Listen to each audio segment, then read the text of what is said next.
She had saved him from death. She would not abandon him to vultures. "Let's begin," June said, voice steady but sharp. The first to speak was Minte, lean, sleek, the kind of man who smiled while planning a funeral. "You vanished for months, boss. We thought you were gone for good." "Clearly I'm not," June replied coolly. Another man, Hyan, folded his arms. "You return from the grave and expect everything to be the same? The world moved on. We moved on." June's gaze flickered briefly.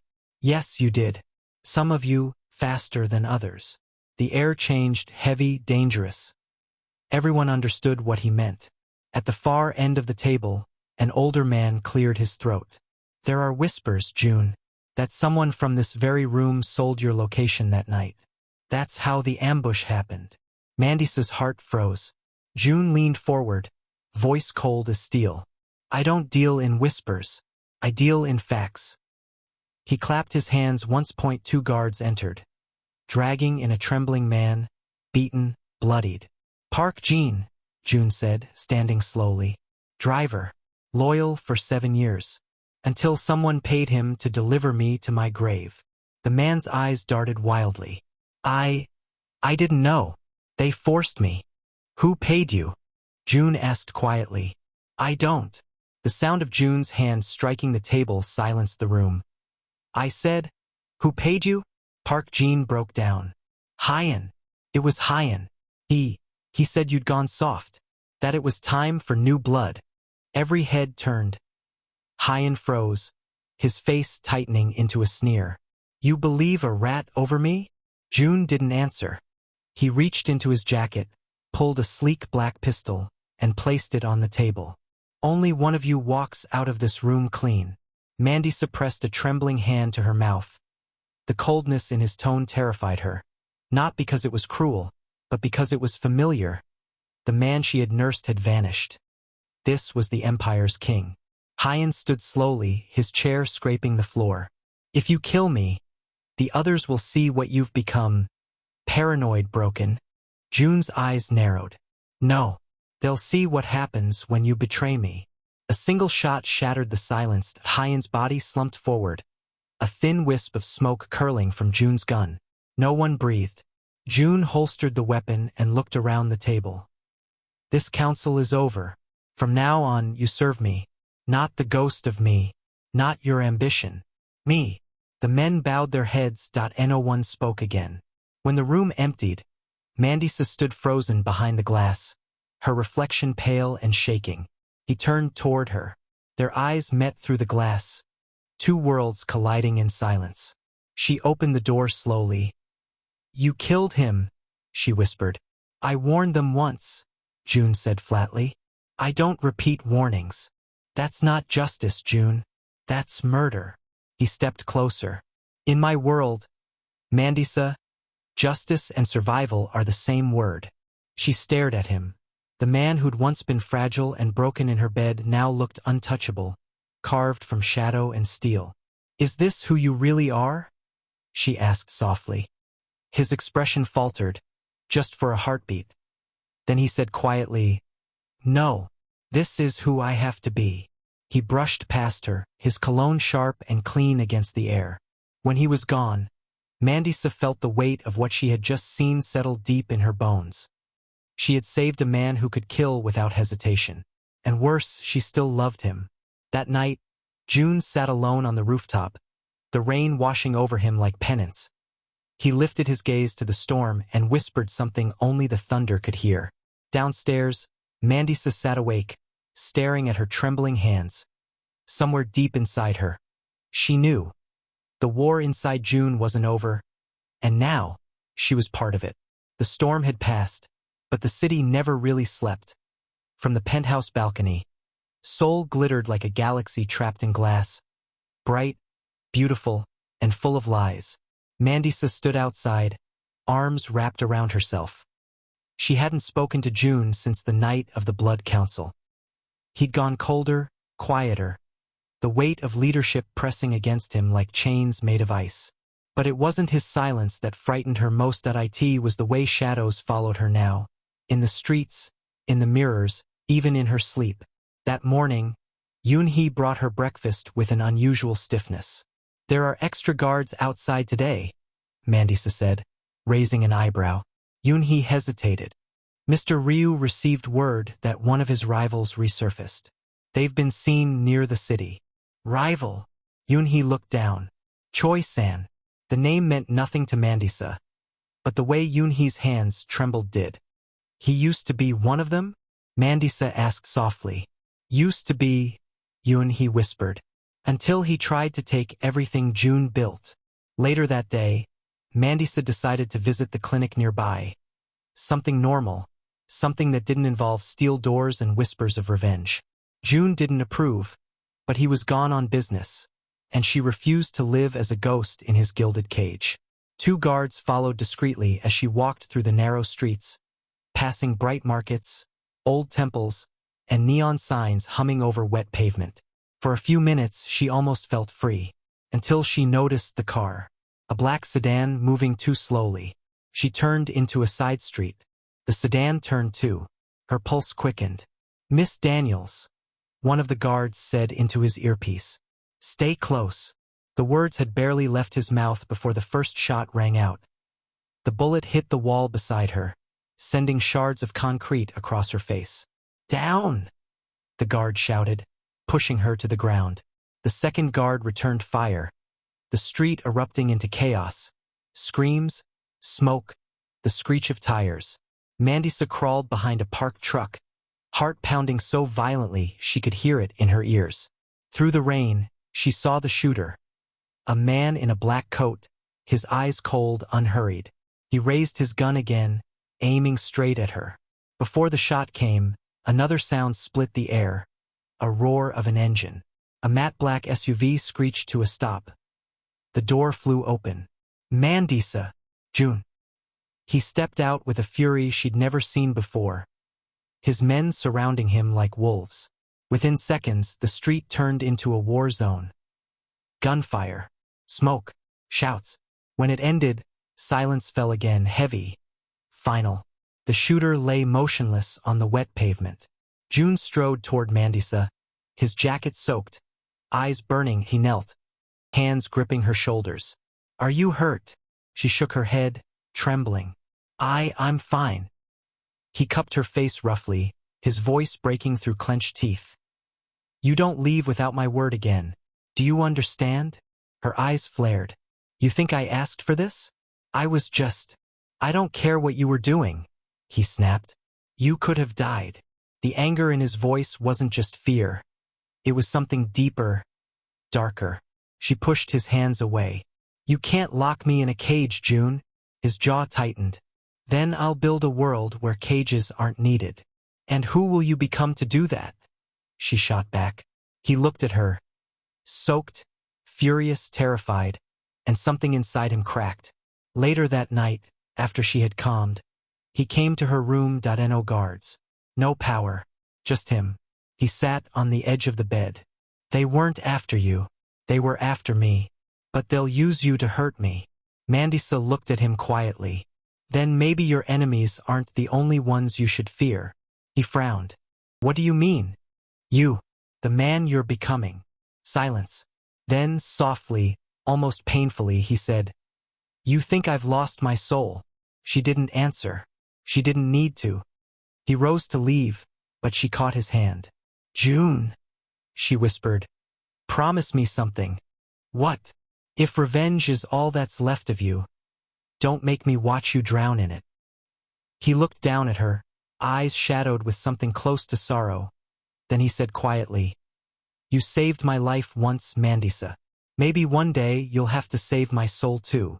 Outside, thunder rolled again. Distant this time, but coming closer. And somewhere in the city, a man named Choi-san smiled in the dark, flipping a silver lighter between his fingers. "The king's alive," he murmured. "Good. It's time the dead had their revenge." The attack changed everything. June's empire, once unshakable, now trembled beneath invisible hands. Every whisper in the underworld carried the same name, Choi-san. He was supposed to be dead. June had buried that man's ambition years ago, stripped him of everything, exiled him from Korea. But ghosts have a way of crawling back when you least expect them. And now, San wasn't just back. He was coming for blood. The morning after the attack, June called an emergency meeting in the lower chambers of his soul compound, a place Mandisa had never seen. The room was cut from concrete and shadow, with a long table in the center surrounded by screens streaming live feeds from around the world. Ports, warehouses, banks. His empire in motion. Mandisa stood by the door, silent. She had insisted on being there. He didn't like it, but she was unmovable. San's men hit 3 of our storage docks last night, Minte reported, sweat glistening on his brow. We lost close to 10 million in assets. Money can be replaced, June said evenly. Information can't. What else? Someone inside's feeding him routes, another man said. He knows too much too quickly. June's jaw tightened. Then find the leak before I burn everything we built to the ground. Mandisa's gaze flickered toward him. His calm was terrifying. It wasn't rage. It was resolve. After the meeting, she followed him into his office. A room of black wood, quiet music, and ghosts. You can't fight everyone, she said softly. He didn't look up from the files in his hand. If they touch what's mine, I can. You mean me? His eyes lifted slowly to hers. You, this empire, everything. June, that empire will consume you. It already has. The quiet truth of his words chilled her. That night, as June's men secured the compound, Mandisa sat in the library, the only room that didn't feel like a battlefield. Books lined the walls, old and foreign. She traced her fingers along the spines, whispering the titles. A voice came from behind her. You don't belong here. She turned sharply. It was Minte. He smiled, polite but not kind. You've changed him, he said. He's distracted. Softer. I'd say human, Mandisa replied. He chuckled. Humanity gets men like him killed. Or saves them, she countered. He stepped closer, lowering his voice. You think you understand this world? You don't. You're a nurse from South Africa living in a cage made of glass. When this war comes, he won't choose you. He'll choose survival. Mandisa held his gaze. Then maybe I'll survive without him. Minte smiled thinly and walked away. But as he left, his phone buzzed in his pocket. A message lighting up briefly. Phase 1 complete. She's in position. Later that night, June entered the library. Mandisa was still there, lost in thought. He walked to her quietly, his presence soft but magnetic. You should sleep. So should you, she said without turning. He stood beside her, close enough that she could feel his warmth. I can't sleep, he murmured. Not when the ghosts of my past are building armies. She turned to face him. Then let me be your peace for a moment. Her hand found his, hesitant, trembling. He didn't move away. There was silence, long and fragile. Then he spoke quietly. When I was lying on that street, bleeding out, I remember thinking it was better this way. To die alone. To end it before the rot spread any further. Her heart tightened. But then you came, he said, eyes softening. You dragged me back into a world I thought I'd escaped. And I hate you for that. Mandisa froze. Hate me? He smiled faintly. Because now I have something to lose again. The words fell between them like confession and curse.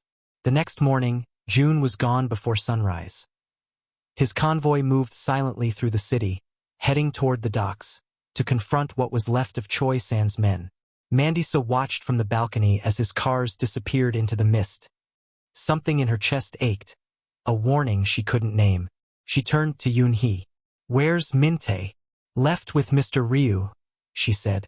Mandisa nodded slowly, but unease settled in her gut, because she remembered the look in Minte's eyes the night before. Cold, calculated, and she realized not all betrayals come from enemies. Far across the city, inside an abandoned warehouse, June's convoy stopped. The silence was wrong. Too quiet. June stepped out, scanning the shadows. No guards. No trucks. Then a click. The world exploded in fire. The explosion ripped through the morning like thunder breaking the sky. Windows shattered. Smoke rolled across the harbor, thick and black, swallowing everything in fire and echoing screams. By the time emergency sirens began to wail across the city, the world already believed one thing. Ryu Junho was dead. Mandisa had been standing in the penthouse when the first shockwave hit. The glass trembled.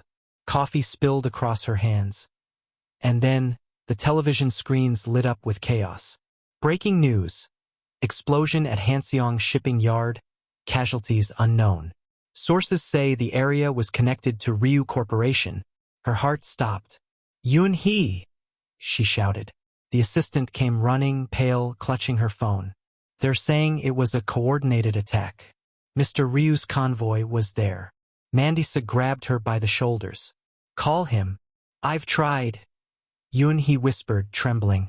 No response. Mandisa didn't wait. She was already running barefoot, still in her nightdress, straight toward the private elevator. The drive to the docks was chaos. Smoke curled over the horizon, and sirens screamed through the wet morning air. Mandisa pushed through barricades, ignoring the soldiers shouting at her to stop.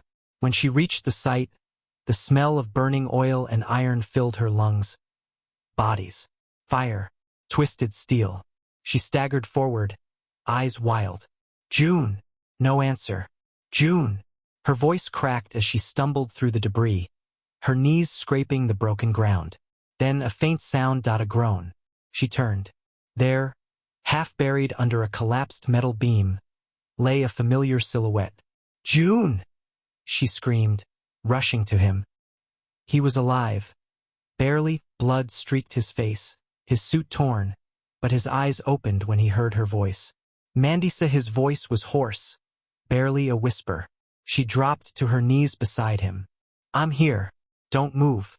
Please, just don't move. You shouldn't be here, he murmured, coughing. I told you to stay. Shut up and breathe, she snapped, tears spilling freely. I'm not losing you again. With trembling hands, she tried to lift the beam. It was too heavy. She looked around desperately, found a metal rod and wedged it beneath the steel, using her full strength. The beam shifted, just enough. June gasped, wincing. There's a truck behind the docks, black, unmarked. Help me get there. You can't walk. I can if you pull. She looped his arm around her shoulder and, step by brutal step, dragged him through the wreckage. By the time they reached the truck, her entire body shook. She helped him into the back seat and pressed a hand to the wound on his abdomen. You're bleeding bad, she whispered. He looked at her, really looked, despite the pain twisting his face. You came for me, he said faintly. I'll always come for you. He smiled weakly. Then we're both fools. She slammed the door and jumped into the driver's seat. The keys were in the ignition. She started the engine and tore through the burning ruins, past blackened cranes and fallen walls, until the harbor disappeared behind them.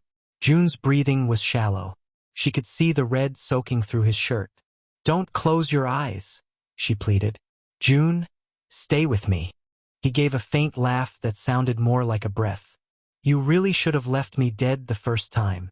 Don't you dare, she said fiercely, gripping the wheel. You promised me you wouldn't die without saying goodbye. When they reached a safe house, one of his old, hidden properties, Mandisa half-carried, half-dragged him inside. She found a first aid kit, towels, water, thread. Her hands were steady even as her tears fell. She cut away his shirt and worked quickly, her fingers slick with blood. June gritted his teeth, eyes never leaving her. You're not just a nurse, he rasped. You're a storm. She forced a small smile. Then stop standing in my way. Hours passed before he finally slept, the fever easing. Mandisa sat beside him, exhausted but alert, staring at his still face. Every rise and fall of his chest felt like a borrowed miracle. Then a sound. Her phone buzzed. An unknown number. She hesitated, then answered. Mandisa Daniels. A voice purred, low and unfamiliar. You have something of mine. Her blood went cold. Who is this? Let's just say. The man lying in your bed took everything from me once. And now I'll take him through you. The call ended. Mandisa's hand shook. She turned toward June, sleeping peacefully for the first time in days. And in that moment, she knew the war wasn't over. It was only the beginning. The city's morning came quietly. Too quietly for what had been lost the night before. Seoul woke under a sky of gray smoke, and rumors spread faster than the rain that followed. The king is dead. That's what they whispered. But inside a safe house miles from the harbor, the king was alive and barely breathing. Mandisa sat beside June's bed, exhaustion painting shadows under her eyes. For hours, she hadn't moved. Not when the power flickered. Not when her phone buzzed again. Her only focus was the steady rise and fall of his chest. Every minute, she changed his bandages, cleaned the wounds, whispered prayers she hadn't said since she was a child. When his fingers twitched, the smallest movement, her breath caught. "June," she whispered. His eyelids fluttered open. For a moment, he didn't speak, just looked at her, like he was trying to remember if she was real. Then, hoarsely, "You disobeyed me again." Tears burned her eyes. "If I hadn't, you'd be ash by now." He tried to smile, but pain stopped him halfway. "Then I guess I owe you 2 lives. He tried to sit up. She pushed him gently back. "Don't. You're still healing." He stared at the ceiling for a long time. "It wasn't random. The ambush. They knew my route." Mandisa hesitated. "You think someone from your circle?" "I know someone from my circle," he interrupted quietly. "And I know who." She blinked. "Who?" He looked at her, eyes hard now, no longer clouded by weakness. "Minte." The name hit her like a blade. "He was there that night," she said slowly. "He said you needed him." June nodded. "He was supposed to secure the perimeter. Instead, he left first. Told me the site was clear." Mandisa swallowed. "Then why did he do it?" "For power. For money. For San." He turned his head toward her, his voice a whisper of steel. "Choi San couldn't reach me, so he reached through him." Mandisa stood, pacing. "Then we have to go after them, before they find us again." June's gaze followed her, weary, but alive with that same calculating fire. "No," he said. "If I move now, they'll know I survived. I need them to believe I'm dead. It's the only advantage I have left." She turned to him sharply. "You want to play dead while they hunt me? I'll protect you." "From a grave?" she shot back. "Don't you see, June? You're not the only one in danger anymore." Her voice cracked, but her eyes blazed. "I didn't save you to bury you again." He said nothing for a while. Then softly, "You're not like anyone I've ever known." "Because I'm not afraid of you?" He gave a faint smile. "Because you're not afraid for me." For a moment, silence settled between them, heavy but tender. Then Mandisa's phone buzzed again. She frowned, picking it up. The screen showed a single message. "We know where you are." Her heart stopped. Before she could speak, June reached for his gun on the table beside the bed. His eyes sharpened instantly. "Get down." The glass shattered. A bullet tore through the room, embedding itself in the wall just above her head. Mandisa dropped to the floor. June, half injured, rolled to shield her, firing back through the open window. Another shot. Another crash of glass. Outside, black SUVs screeched to a stop. Dozens of armed men in masks spilled out, surrounding the safe house. June cursed under his breath. "They found us faster than I thought." "How?" Mandisa cried. He looked toward the corner table. At the phone she'd used earlier, her blood ran cold. "The call," she whispered. "They traced me. Basement. Now," June ordered, pulling her toward the back door. They stumbled down the narrow stairs as gunfire thundered through the walls. Dust rained from the ceiling. June's movements were slower than usual, the injury dragging him, but his mind was sharp, every step calculated. They reached a small underground garage. 2 bikes waited, black, sleek, untouched. He handed her a helmet. "Can you ride?" She stared at him. "I'm a nurse, not." "Then learn now," he said. throwing her onto the seat behind him. The garage door blew open just as the engine roared to life. He drove straight through the smoke. The chase through Seoul's narrow backstreets was chaos. A blur of speed, bullets, and neon lights flickering off wet pavement. Mandisa clung to him tightly, heart slamming against her ribs. Every corner they turned, she thought it would be their last. But June, even wounded, rode like a man born of fire. When they finally broke free of the city, the night swallowed them whole, the wind sharp, the sky black and endless. Mandisa looked back. The city burned faintly in the distance. And beside her ear, June whispered, "This ends tonight." Far behind them, in a dimly lit room, Minte stood before a wall of monitors, watching their escape feed. A slow smile curved his lips. "Let him run," he said to the man beside him, Choi-san. "He always comes back to burn what he loves." San's grin was colder than death. "Then let's make sure what he loves burns first." The mountain air cut like glass. Dawn hadn't yet broken, but the horizon glowed faintly red, as if the world itself already knew blood would be spilled today. June stood at the edge of the ridge, dressed in black from throat to boots. The scars on his face caught the early light. The wind tugged at his coat. Behind him, Mandisa stood silent, one hand on his shoulder, the other gripping her bag tightly. "You don't have to go through with this," she said, voice trembling. "Let the police handle them." He looked at her, eyes cold but soft at the edges. "The police are them." Her heart clenched. "Then what about me, June? What about us?" He stepped closer, brushing a thumb over her cheek.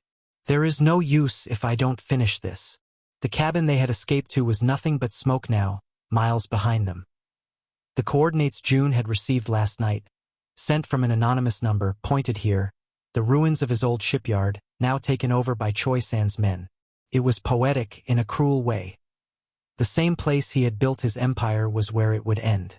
He mounted the motorbike again, glancing back. "Stay hidden. When it's done, I'll find you." Mandisa caught his wrist. "And if you don't come back?" June hesitated, then leaned forward and kissed her. Slow, deliberate, like it was the only truth left in the world. "If I don't," he murmured against her lips. "Remember me when the ocean is quiet." The shipyard was crawling with guards. June moved through the shadows, silent as smoke, a pistol in one hand and a knife in the other. He counted every breath, every heartbeat. At the center of the yard stood a warehouse, its doors thrown open, light spilling from within. Minte's voice echoed across the steel walls. "I told you he wouldn't die easy," he said, laughing. "But he'll come. He always does." And there he was, Choi-san, sitting at the head of a long table, eyes glinting like a blade. "Let him come," San replied. "I want him to look me in the eye before I burn his kingdom." June stepped inside. The noise stopped. Every gun turned toward him. San smiled. "The ghost returns." June's tone was calm, almost conversational. "You took everything from me. Now I'll take it back." Minte chuckled nervously. "You should have stayed dead, Hyung. The world's moved on." June's eyes met his. "You were my brother once. You betrayed me for scraps." He raised his pistol and fired. Minte dropped before the echo even faded. The room exploded into chaos. Bullets tore through the air. June moved with brutal precision, a shadow among gunfire. He was bleeding before it was over, but he didn't stop. By the time he reached Choi-san, the world outside had gone quiet. San stood slowly, clapping once. "Bravo! Still the king even in hell." "Hell's where you belong," June said. San smirked. "And what about her? The girl who patched you together? You think you can hide her from men like me?" June's grip tightened. "If you touch her." But San had already drawn his gun. Two shots echoed, one from San, one from June. Then silence. Mandisa found him moments later, blood soaking his shirt, the dawn now spilling red light across the wreckage. She dropped to her knees beside him. "No. No, no, no. Stay with me, June, please." He smiled weakly, a trickle of blood at his lip. It's over, he whispered. He's gone. Her tears fell freely. You're bleeding out. His hand lifted, brushing her face. You gave me something they never could. Peace. She shook her head. Don't you dare die on me again. He chuckled faintly. Marry me then. She froze. What? His eyes softened. I don't have a ring, Mandisa Daniels, but I swear I'll make the world kneel for you if I wake up again. He did. Weeks later, in a private clinic overlooking the Han River, Jun Ryu opened his eyes to the sound of her humming. She was sitting by his bed, wearing one of his shirts, eyes bright with relief. You came back, she whispered. I told you I would, he rasped. He reached for her hand. Did you mean it? She asked. When you said you'd make the world kneel? He smiled, pulling her close. Starting now. 6 months later, Seoul buzzed with rumors again. But this time, not of blood. It was a wedding so secret that no one even knew the bride's name. Only the king's most loyal men attended, and when Mandisa walked down the aisle, wearing white silk and the faintest scent of lilies, June looked at her like she was the only thing that had ever been worth surviving for. He kept his promise. She became the queen of the empire, not of crime, but of the new dynasty he built in her honor. A foundation for hospitals, orphanages, and safe houses, all named Daniel's house. And every night, when the city slept, he held her close and whispered, You found me in the dark, and you made me human again. The world had forgotten his name, and for once Jun Ryu was glad. It had been 5 years since the night the shipyard burned. 5 years since the empire of blood had turned to ash. Now, what rose from it was something softer, something he never thought he'd live to see. The sun was setting behind the mountains of Hamgyong, its golden light spilling across the rice fields. The air smelled of pine and rain. A modest villa stood at the edge of the lake. White walls, wide windows, and a quiet stillness that seemed to hum with peace. From the balcony, Mandisa laughed. That bright, warm laugh he'd once thought he'd only hear in dreams. She was chasing a small girl through the yard. Their daughter, Yenna, all curls and mischief, clutching a toy rabbit as she ran in circles. Appa, help me, Yenna giggled, hiding behind June's leg. He looked down at her, those wide brown eyes a perfect mirror of Mandisa's, and for a moment, he couldn't move. This was his world now. This not guns, not loyalty, not vengeance. Appa's retired, he teased softly, scooping her up. But maybe for you one last rescue. Mandisa leaned on the doorway, arms crossed, smiling. You spoil her too much, he smiled back. She's yours. I'm just trying to keep up. Later that evening, after dinner, the three of them sat by the fire. Yenna had fallen asleep in Mandisa's lap, her small hand curled around her mother's fingers. June poured tea, quietly, deliberately, his movements slower than they once were. The scars still ached when the weather turned cold, but he no longer minded them. Mandisa looked up. You're thinking again, she said softly. He met her gaze. About how strange peace feels. She smiled. You earned it, June. He shook his head. No, you gave it to me. Outside, the night deepened. The stars reflected in the lake like broken glass made whole again. A faint wind carried the sound of music from a nearby village festival. Laughter floating up the hill. Mandisa turned to him. Do you ever miss it? The power, the command. June looked out the window, his voice calm. No, power made me feared. You made me free. She reached for his hand. Then promise me something. Anything. If the past ever comes looking. He stopped her gently, pressing his forehead to hers. Then it'll find nothing but a man who's already lived his last war. Much later, when the moon climbed high and the house had gone still, Mandisa woke to the sound of the lake. June stood outside, shirt open, wind tugging at his hair. For a moment, he looked almost like that man she'd found years ago. The wounded king bleeding beneath the streetlight. Only this time he wasn't broken. She joined him, slipping her hand into his. The reflection of their faces shimmered on the water. Two souls that had walked through fire and somehow come out holding light. He kissed her forehead. Do you ever regret finding me that night? Mandisa smiled. Every time I look at you, I thank God I did. He chuckled softly. Then maybe the universe owes me a miracle. As dawn broke, light washed over the valley, warm and endless. Inside the villa, their daughter stirred, the first birds sang, and the empire that once ruled through fear now slept in peace. And for the first time in his life, Junryu, the man they once called the Wolf of the North, truly smiled. Thank you for watching. If you enjoyed the story, please do not forget to like and subscribe to our channel. Also tell us the country you are watching us from in the comments section so that we will make a story for you.